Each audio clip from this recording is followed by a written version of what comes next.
We're leaving in about an hour to have Fish put down.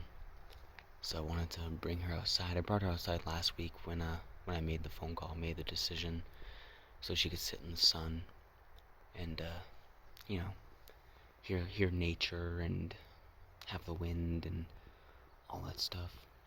But she's just sitting under her towel. She's usually sleeping at this time anyway, so she's just trying to sleep, but she doesn't know that she's only got 2.5 hours left.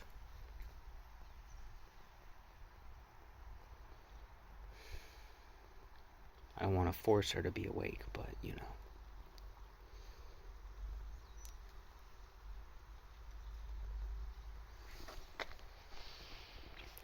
Right over there is where I actually started to dig her grave. And it's funny because like we've only had her less than a year at this point. Like, I don't know, 8 or less months. But, there's just so much. Well, pity is definitely one thing. You just pity the condition she's in, but it sucks because she wasn't in this condition when we got her, and she just got worse, and there was really nothing we could do about it. She wouldn't let me put medication on. She wouldn't let me wash her, and I worried that when I was trying to do those things, that if she scurried and fell and landed on the tumor, then it would rupture and she would die painfully.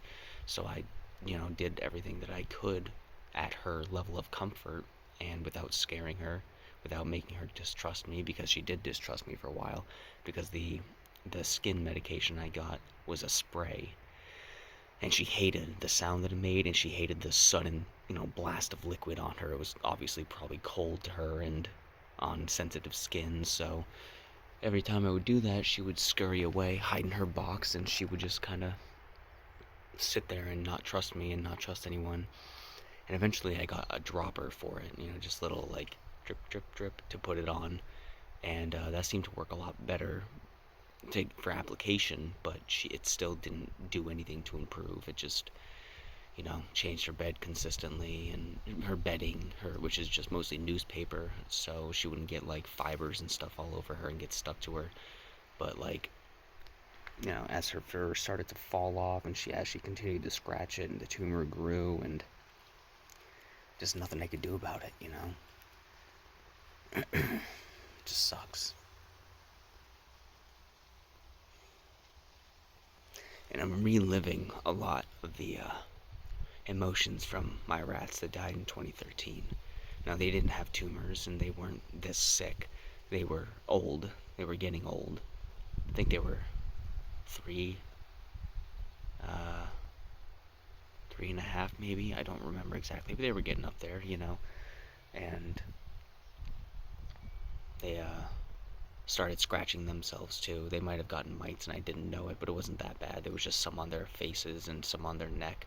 It wasn't terrible. That was mostly Tia. Kalulu didn't have any, but um, when Kalulu just kind of passed away from old age, or maybe an underlying thing I didn't know about, they didn't have tumors, nothing that was growing like that. Maybe they had little ones on the inside and I didn't know, but she passed away, and then Tia gave up, and within 2 days, I think, within 2 or 3 days, she let herself go, and she actually started to have seizures, and she was flopping around, and yeah, so she died as I held her.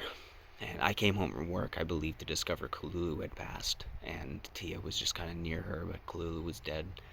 And then I just kind of kept Tia close to me, and held her on my lap while I played games, and had her sit with me the whole time and just make sure she was okay. And she started seizing, and she even seized so hard that she jumped off my lap and landed on the floor. It wasn't a high drop, it was, maybe a foot or two, but still, she just kind of like landed on her side, and I picked her up, and she died in my hands. And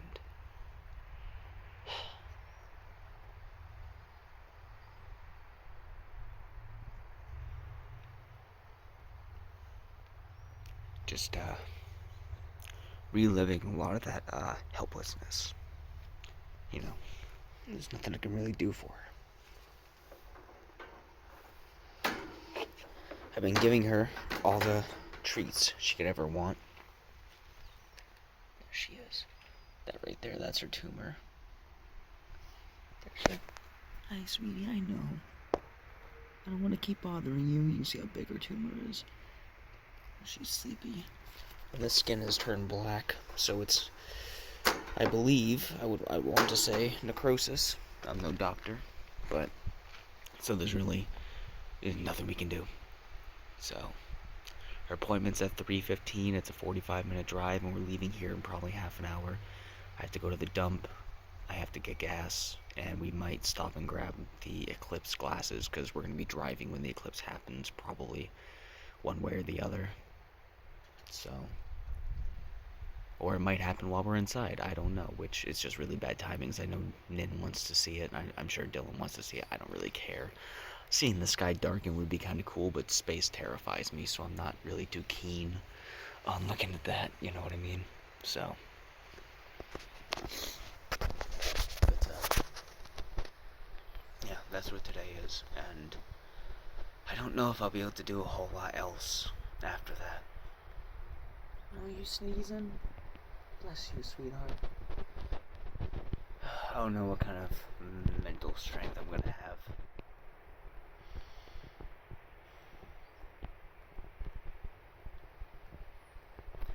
I'll just focus on doing some chores and stuff. Clean up.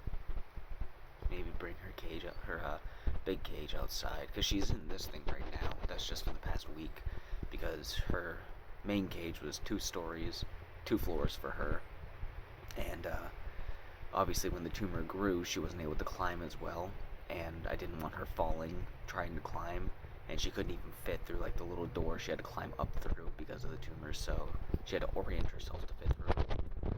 So I restricted that to just 1 floor, and then I put her in this just so she could be portable and she could be in our rooms during the day, or at night with me while I slept. She was in the room with me so she could hear me and be around me, and then during the night she was sitting at Nin's desk and being in there so, you know, she could be around Nin and Dylan.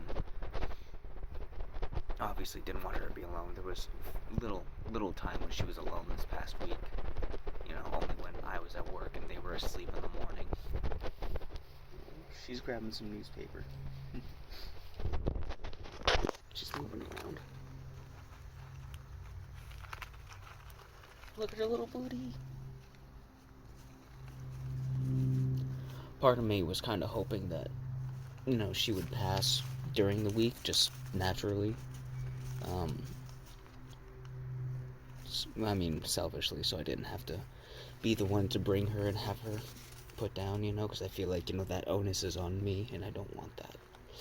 But obviously, I know I'm doing her a favor, because the way she's living is not living at all, as I've said, because she's just in pain and itchy, and she doesn't get any nutrition from her food, because I'm pretty sure the tumor just takes it all, because she's still super skinny, even though I overfeed her to make sure she eats, and to make sure she can enjoy food. But, I still have to feel like it's, you know, it's my fault.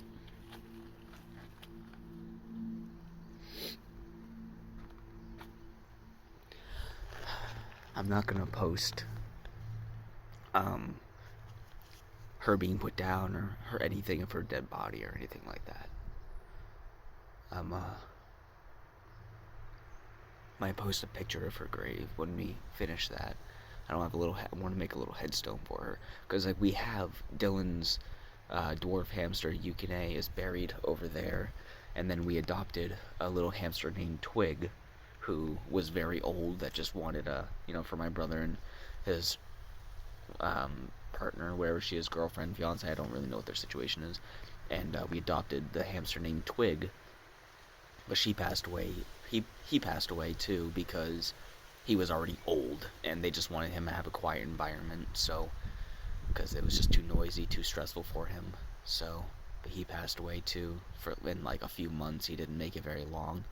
I mean, there's a chance he started hibernating, you know, that whole hamsters hibernate and people bury them thinking that they're dead, but like, you know, you think if he was going to hibernate, he would bury himself in his, in the newspaper and the stuff to like keep himself warm and safe and secure and unseen, but he was just like in the middle of the cage, just, yep, he's just there.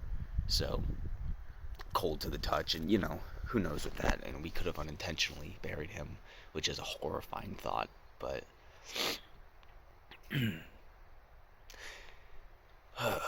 Dylan's excuse me, Dylan's hamster was very old, so she passed away just naturally.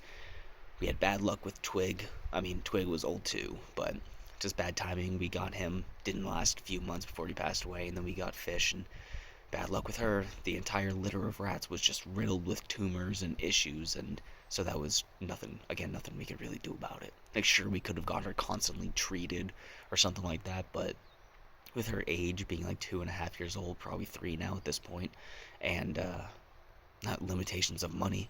I mean, hell, it's going to cost us $95 to put her down, and it would have cost us more if we went to a place, if we didn't already have Phische as a client at this place. If we had to bring her to a different place, it would have cost us like $200 or $300 to put her down. So I think about $200 and then more for cremation, but we're not cremating. We're going to bury her. I have a little box ready for her, so yeah, I just needed to talk about it. And I'm sorry for whining or anything like that. I just needed to talk about it and to put it out here, because I did a video for both my rats a long time ago. Much more emotional at that time. I'm fighting it, but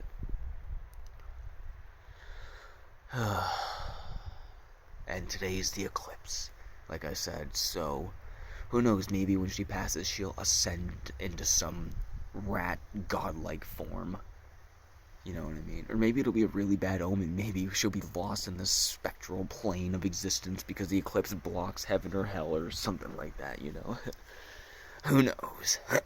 Not me. But I'm gonna take her inside now. I'm gonna go get ready because we gotta leave soon. So, thank you for listening.